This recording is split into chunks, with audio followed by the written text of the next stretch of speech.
bien bonjour à tous, dans cette vidéo on va aborder la carrière fulgurante de Duster.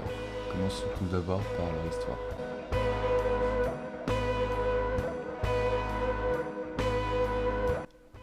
Duster est un groupe de musique américain formé à St. John's en Californie au milieu des années 90. Le groupe se compose de Clay Parton, Jason Albertini et Kenan Dove Amber. Duster a commencé en tant que groupe de rock alternatif dans les veines de groupes tels que Sonic Youth et Dinosaur Jr. Cependant, leur style a évolué vers un son plus expérimental et atmosphérique, incorporant des éléments de shoegaze, lo-fi, space rock ou encore post-rock. Le groupe est souvent considéré comme l'un des précurseurs du mouvement slowcore. Mais qu'est-ce que le slowcore ? Le mouvement slowcore est un sous-genre du rock alternatif. Le slowcore il se caractérise par des éléments très importants tels qu'un tempo lent, des arrangements minimalistes, une atmosphère généralement introspective et mélancolique. Elles sont souvent construites autour de motifs de guitare simples, de mélodies lentes et de voix souvent murmurées. Le slowcore s'inspire du mouvement post-punk et du rock indépendant des années 80, mais se distingue par son approche minimaliste et épurée. Par exemple, Duster se concentre souvent sur la création d'ambiances atmosphériques plutôt que de structures de chansons conventionnelles, et laisse souvent les instruments et les mélodies évoluer lentement et librement. Le slowcore a influencé de nombreux autres sous-genres de musique alternative tels que le shoegaze et le post-rock, et a inspiré des générations de musiciens à travers le monde à explorer les possibilités de la lenteur et de la minimalisme dans la musique rock.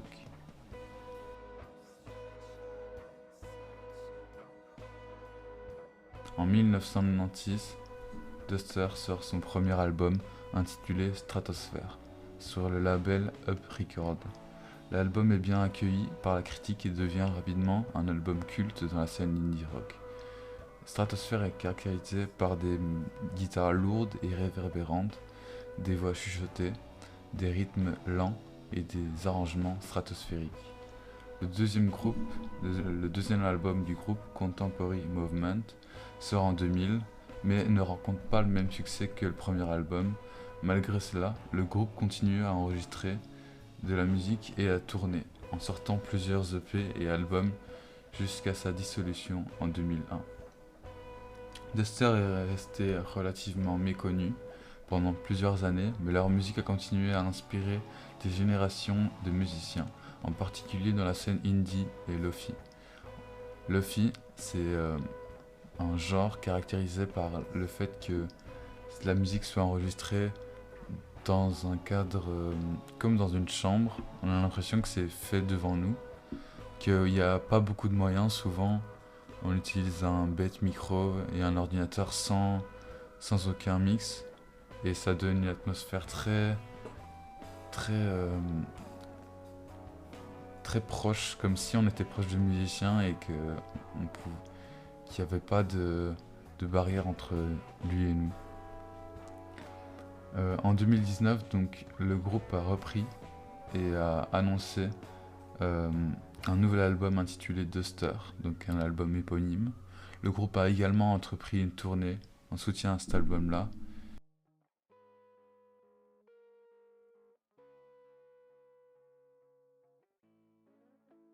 En 2022, il a aussi publié un nouvel album qui s'appelle Together, qui est composé de 13 titres et qui est très bon. Je vous invite à aller voir, à aller écouter.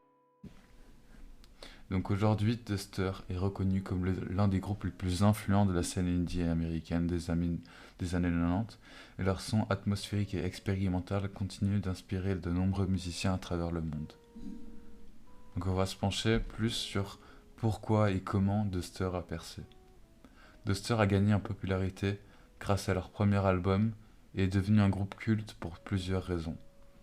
Tout d'abord, leur musique était unique et expérimentale, combinant des éléments de rock alternatif, de shoegaze, de post-rock comme j'ai dit précédemment, pour créer un son atmosphérique et enveloppant. Ils sont donc un des pionniers du slowcore. En outre, le groupe a bénéficié d'une certaine exposition grâce à des concerts et des tournées avec Codeine ou Sebado.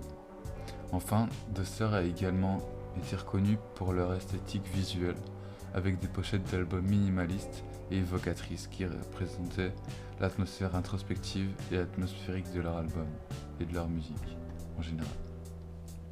Les paroles de chansons de Duster sont souvent négatives et les thèmes abordés sont la mort, la paranoïa et la mélancolie. Par exemple, dans la chanson N, on peut y retrouver des paroles profondes qui parlent de la mort d'un enfant et de la souffrance qu'elle procure, ce qui le rend dans la chanson paranoïaque. Je vous laisse un extrait de la chanson.